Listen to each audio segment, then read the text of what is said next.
Namaste to all. In today's car talk, we will understand what is Om Tat Sat.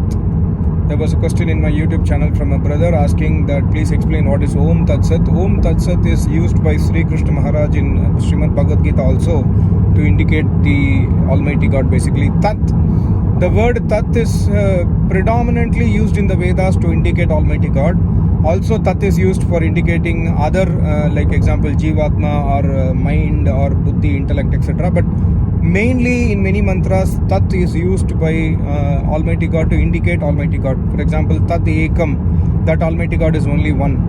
So, Tat is actually indicating to Almighty God, and Sat, we must understand the definition of Sat is beautifully described by Sri Krishna Maharaj in Srimad Bhagavad Gita, I think 2nd chapter. He says, Na abhavo vidyate satah.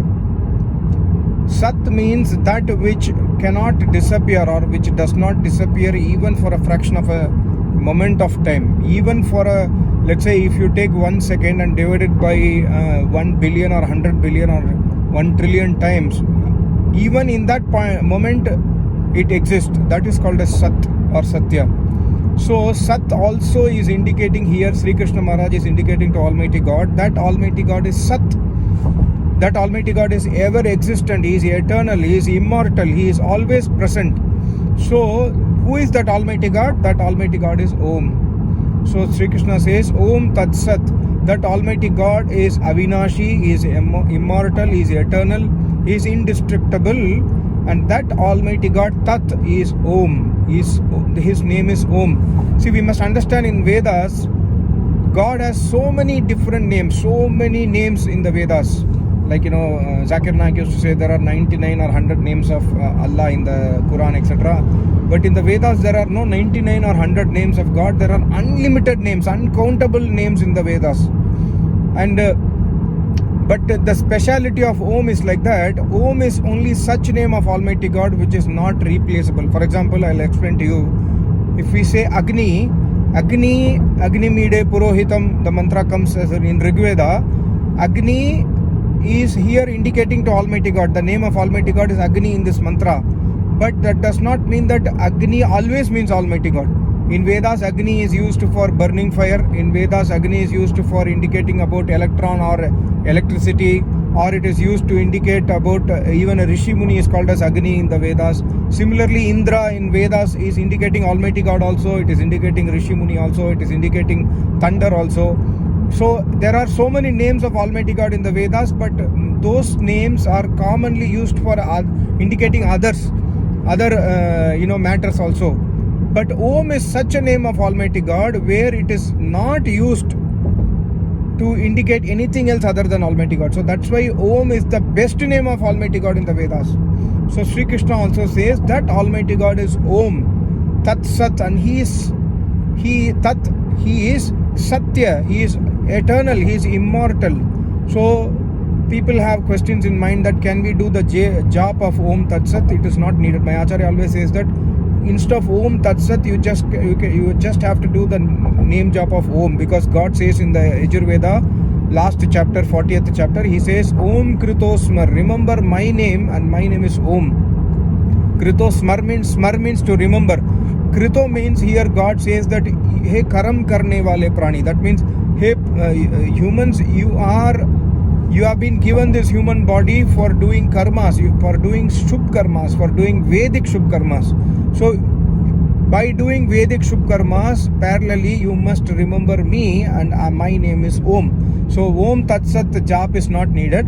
Only Om jap is enough. That's what my Acharya always advises.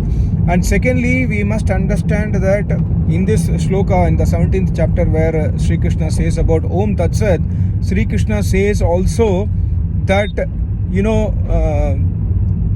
from this Almighty God, at the beginning of this universe creation, from this Almighty God who is addressed as Om Tat Sat in this shloka, the Vedas knowledge emanates. Sri Krishna says. So it is not that we must not misunderstand Sri Krishna to be Almighty God.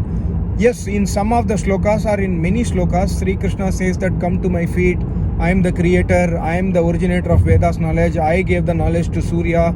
All those things Sri Krishna says, but we must not misunderstand that this is Sri Krishna speaking, because Sri Krishna is in Samadhi stage.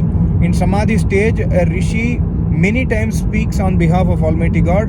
In fact, Almighty God speaks using the mouth of the Rishi. So, and also we must understand Gita is not the knowledge given in the battlefield. So, because in battlefield, nobody can speak 700 shlokas. Nobody, even if Sri Krishna speaks a shloka, can Arjuna understand it? Can you understand any shloka by reading the shloka? It's not possible. Even if you know Sanskrit, it's not possible, because to understand the shloka, you must know Vedas. To understand what Sri Krishna says, Arjun should know Vedas. Arjun knows Vedas, but Arjun is not expert in Vedas. So this, we must understand that this conversation between Arjuna and Sri Krishna is written in the book Mahabharata.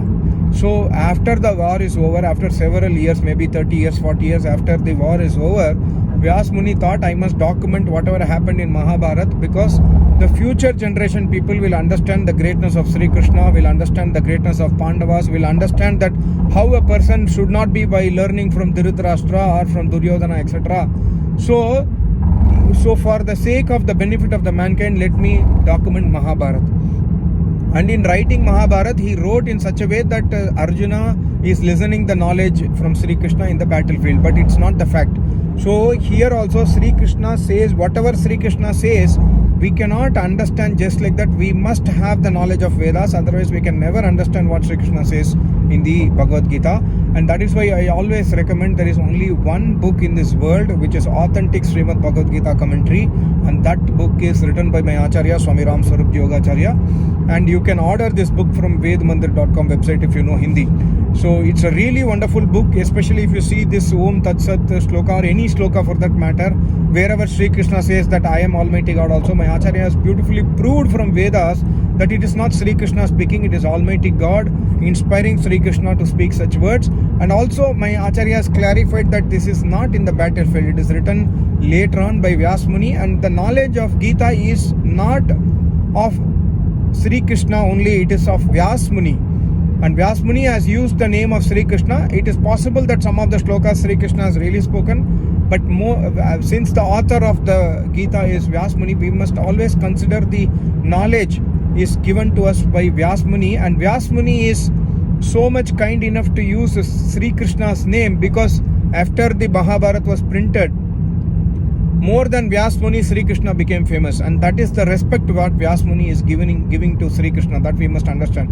So Sri Krishna is not Almighty God. Sri Krishna says God is Om. You must not do the jap of Krishna Krishna. Even this sloka is indicating, do not do the jap of Krishna Krishna, do the jap of Om. And from that Om only, the shloka contains the word Brahmanaha Vedaha. The God is emanating the knowledge of the Vedas. That God is Om. So we must understand always Gita in the light of Vedas only. I hope you understood.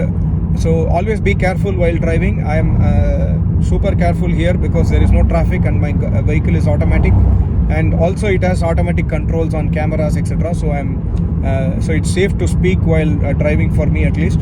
But please don't do it if it is not safe for you. Thank you so much. Namaste. Om.